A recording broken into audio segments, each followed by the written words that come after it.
Eric, a lot of doctors are concerned about getting associates. What can you do to help? Well, when we talk about associates, it's kind of interesting. Our practice has 3 or 4 associates, and I've had people in really remote areas. I think people in remote areas think, hey, I can't get an associate because I'm way out in the middle of nowhere, right?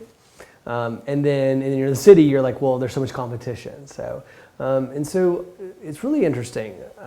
I've helped people. I had someone would leave one of my workshops and literally within 48 hours had an associate who said they couldn't get one.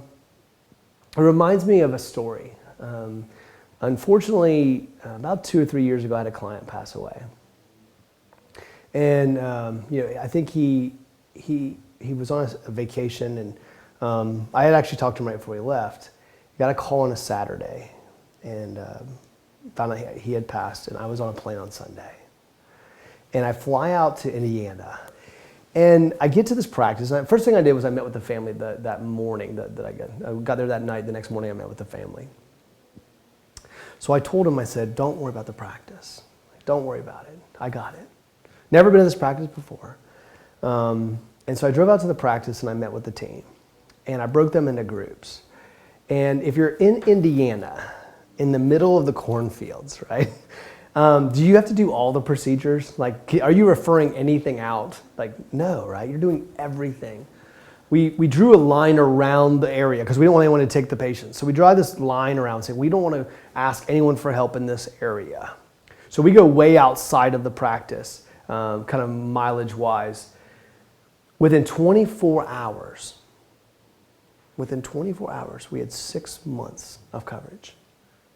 24 hours. Now, if I can fly to the cornfields of Indiana, to a practice I've never been to, and put 6 months of coverage in place in 24 hours, right? I can certainly help somebody find an associate, right? One of the things I tell people is priority determines capacity, right? That in that moment, those ladies that banded together because they cared about the practice and they need their jobs, right? And so it became such a priority, such an overwhelming priority that they were able to move to action so quickly. It's like someone might say, Eric, I'd get a second location if I had an associate. And I have to say, well, you won't get an associate until you get the second location, right? Sometimes it's, Eric, I'm gonna open up Fridays once I get an associate. Well, you probably, you start working those Fridays and watch what happens, how quickly you find an associate. It matters because, I can show someone how to attract talent, how to take care of talent, and pay associates well, by the way, and make sure they're treated well and make them want to be there long term. And we can talk through that. But you have to also understand the reason why. The more we grow this practice, the more we take care of people, the more we have a business to where you get margin of time and money, where you can spend more time with your family, you can make a bigger impact, you have the financial resources to do so. So it's in today's economic culture of dentistry, it's more important than ever to really understand how to get associates, how to attract them, how to keep them, right? And then build a business that's scalable so that you can, have an amazing business and not have the stress, right? As corporations are doing this right now at record pace.